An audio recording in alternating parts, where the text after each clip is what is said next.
Kendrick Dopp, and I'm back. Thank you for this is my second live Cooking for Love YouTube channel. Don't forget to subscribe to my live Cooking for Love channel. Now, when we picked up last time, I was just putting my grandmother's macaroni and cheese casserole in the oven. It's ready now, so I wanted to show it to you because it's so beautiful. So here it is. Oh my goodness. I put it in for 40 minutes. After I put it in the microwave for 2 minutes to kind of get it started. Look at that. How pretty is that? So whether you're cooking it for 2 people, 4 people, 6 people, or taking it to a dinner party, it is fabulous. And you'll cut into it. It'll be great. I'm going to let it cool. I'm going to cut a little bit. I'm going to try it. And I'm going to show it to you. And it'll be just as good tomorrow or the next day. And you can heat it up in the microwave, and it's just fabulous. So the color, the flavors meld, and it's just as good the next day.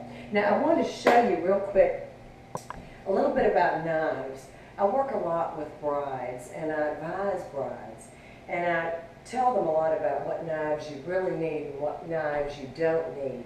So many times people try to sell you that block of knives, and they say, oh, you need this whole set. And you really don't, because when you're young and starting out and you're renting an apartment or you're buying a small house or you have roommates, you don't have room for all that. And really what you need are 4 good knives. And I love Wusthof. You can get them at Williams-Sonoma, Cook's Warehouse, any great cooking store. I've had this knife, chef's knife. I took this to culinary school, and I'll put a little band on it so no one will take it. But I've had this probably 25 years, and it's my friend. I love it. It has a great weight. You need to go into the store, you need to try knives, you need to see how it fits in your hand. It should balance, and you should feel a good weight. And this is the most important knife you can ever have. You should have this for everything that you do. And you need a good paring knife. Now notice real quick too that you need to get a slit for it, and you need to store it like that. And it just goes in a drawer. You have separators, and you just store it like that. Now, I went to culinary and I have a lot of knives. Most people don't. But you just need 4 knives. Your paring knife, it has one of these little things, and it just stores like that. And that way it doesn't bump into things. A good paring knife, and actually I think this was very inexpensive. Now you can get these on sale from time to time. This is a boning knife.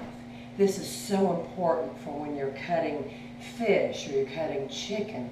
It's very flexible, so that's why this is important. And it's sharp, but if you know how to hold a knife, hold it here, and you know how to cut with it, you're not going to get cut. Same with cutting with a chef's knife. If you know how to hold it and cut it and control it, you're not going to get cut.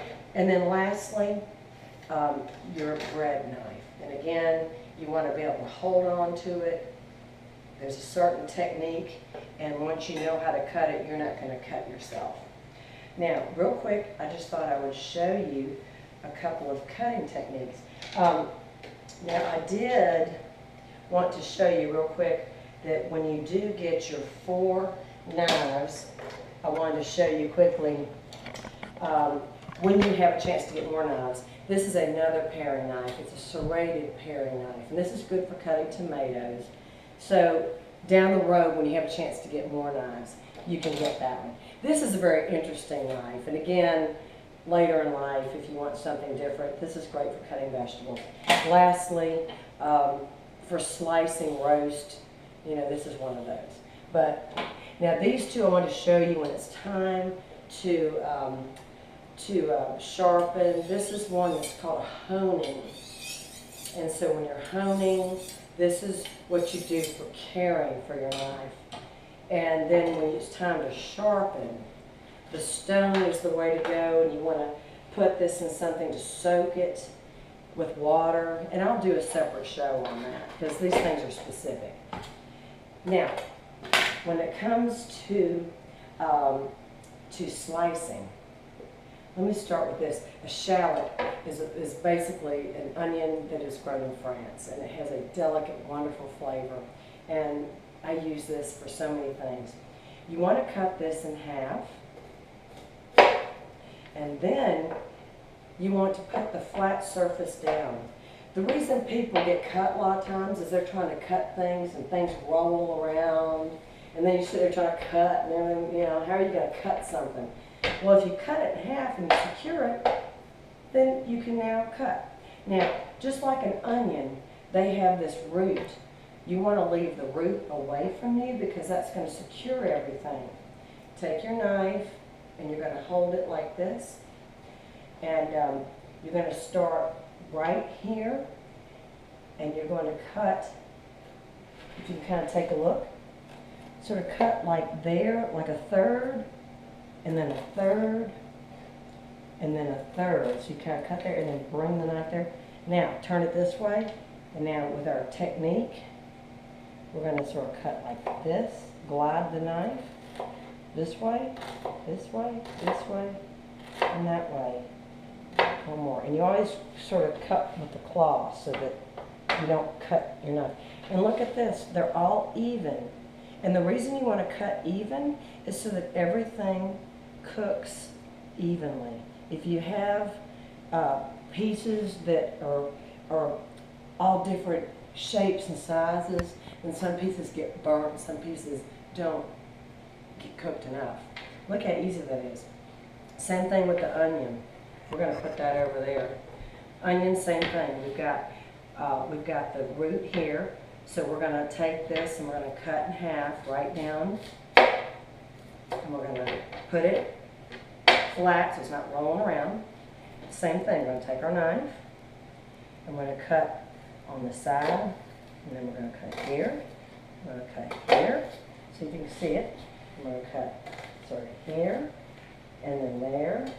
Real gentle, but firm, and then we're going to cut right there. Now, I'm going to take it, now so you can see it. See how we have all these little edges? Now we're going to flip it, so I'll do it so you can see it. And now we're going to cut like that, just real nice and firm, and we're going to glide the knife, and I'm going to do the claw now, so I don't cut myself, and so that the knife butts into my knuckles. And there we go. And I have very little waste. Now if I wish to cut that, I can. Now I have nothing but the little sort of root there. And look at how easy it is. All the same size. Simple. And then if I want to do the potatoes, same thing. Now I always will cut the potato in the sink, and then I can or I might put a paper towel, and I might put the paper towel here. And then if I drop this, then I can pick it back up. You never want to, in culinary school you learn this, and working in restaurants you learn this. You never want to do this into the garbage, because if this thing slips, now you've dropped it in the nasty garbage, and you know. So you want to do this in the paper towel, and then when you're finished, if you drop it, it's not a problem. So do this just real quick. And then I'm going to do the same thing. I'm going to cut it in half. It's the last thing I'll show you. Now, so now you take this. You always want a clean cutting board. Same thing. I'll take it, take my knife, I'm scaring you.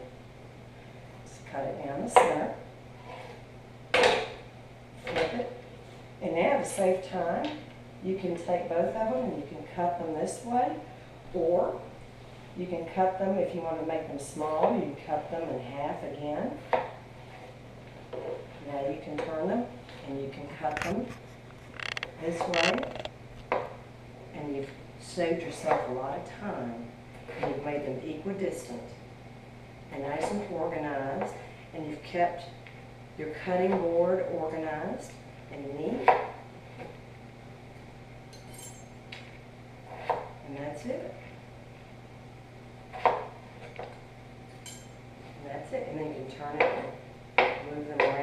And that's it.